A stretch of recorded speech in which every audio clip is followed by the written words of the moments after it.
عايزك تفرق بين 3 حاجات، هي الاتوم والاين، خلينا نكتبها بلون تاني، والاين، وتالت حاجة هي الاكسايتد اتوم.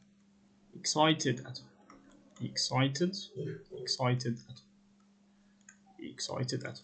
لو احنا بس عملنا نحط كده عشان نفرق بينهم هما التلاتة زي تيبل، وتعالى نتكلم مع بعض. غالبا ده بقت شوية هنا. تعالى بقى نتكلم مع بعض ونشوف ايه هما التلاتة. مثلا عندنا الصوديوم اللي هو ال Na. ال Na 11 لما نيجي نوزعه هيبقى 2 بعدين 8 بعدين 1.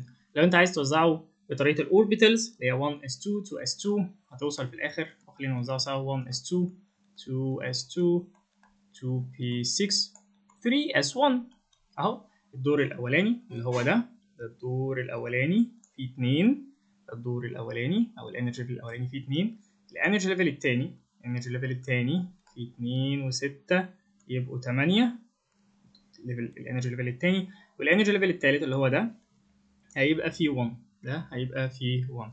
دي كده الانرجي ليفل. سواء هتوزعهم بالطريقه دي او هتوزعهم بطريقه الاوربيتالز. الطريقه الاولانيه دي اللي احنا وزعنا بيها فوق بنسميها الانرجي ليفلز، طريقه توزيع الانرجي ليفلز. اما الطريقه الثانيه اللي احنا وزعنا بيها تحت فبنسميها طريقه توزيع الاوربيتالز، توزعهم بالاوربيتالز بتاعتهم، لان الاس هي اوربيتال والبي هي اوربيتال والدي والاف لو احنا عندنا اتوم فيها الكترونز اكتر. سواء كده هتوزعهم بالطريقه دي او هتوزعهم بالطريقه دي، انا يهمني اخر الكترون. الالكترون ده بنسميه فالنس الكترون، ده اللي اسمه فالنس الكترون. طالما لسه هو ما حصلوش اي حاجه، طالما عدد الالكترون زي عدد البروتونز، يعني عنده 11 بروتون وعنده 11 الكترون لسه ما فقدش حاجه، فده الاتوم. هي دي الاتوم بالظبط. ده اللي انت بتجيبه زي ما هو في البريودك تيبل، زي ما هو كده بتجيبه في البريودك تيبل. اما بقى لو حصل تعالى ناخد كل ده هو بالظبط، نعمل كوبي بيست. انا هحطه بس هناك كده هو اهو نفس الاتوم. كل اللي انا هعمله اني بدل ما هو يبقى معاه الكترون تحت خالص، لا انا هخليه يلوز الالكترون ده. انا هخليه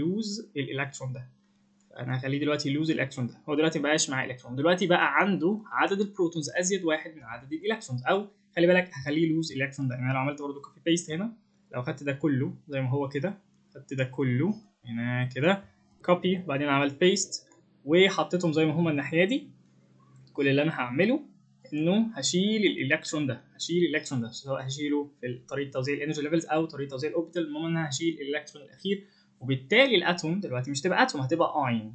الاين دلوقتي بقت بوزيتيف دي هي الاين.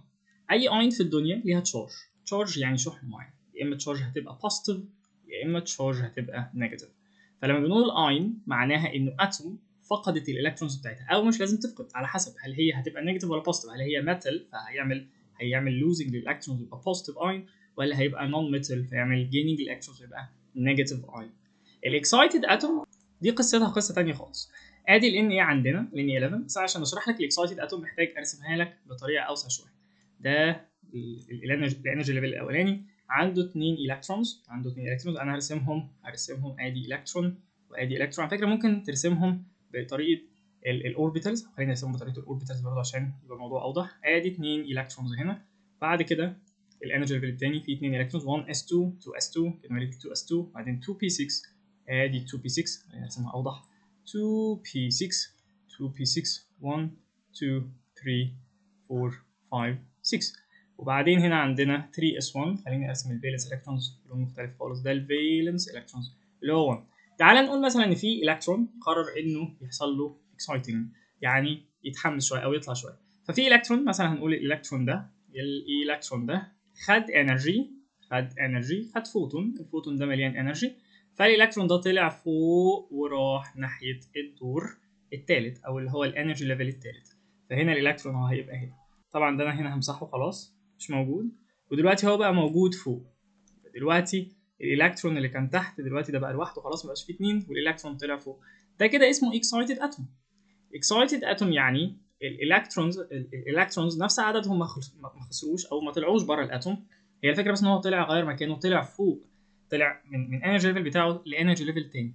فده كده اكسايتد، حصل له اكسايتمنت او طلع فوق، اتحمس شويه. وبعدين طبعا الحدوته اللي احنا عارفينها انه هيلوز الفوتون بتاعه او هيلوز الانرجي اللي هو خدها فوتون او الانرجي بتاعته دي، وبعدين ينزل يرجع تاني عشان يرجع يبقى ستيبل ويرجع في الحدوته بتاعته تاني. بس الفكره ان هو اكسايتد، طبعا هو فوق بسميه اكسايتد وهو تحت مش بسميه اكسايتد، بسمي الالكترون ده بسميه في الجراوند ستيت. ففرق كويس قوي بين الاتوم ده اللي انت بتجيبه زي ما هو كده من البيريودك تيبل، اما الاين ده اللي هو بعد ما بيلوز او بيجين الكترون، حسب مثلا لو كلورين هتاخد الكترون تبقى نيجاتيف اين، ولازم الاين يبقى له علاقه بالتشارج، يا اما بوزيتيف يا اما نيجاتيف. الاكسايتد اتوم مش بيلوز الكترونز خالص ولا بيجين الكترونز، الفكره بس انه في الكترون بيطلع من انرجي ليفل لانرجي ليفل فوقيه.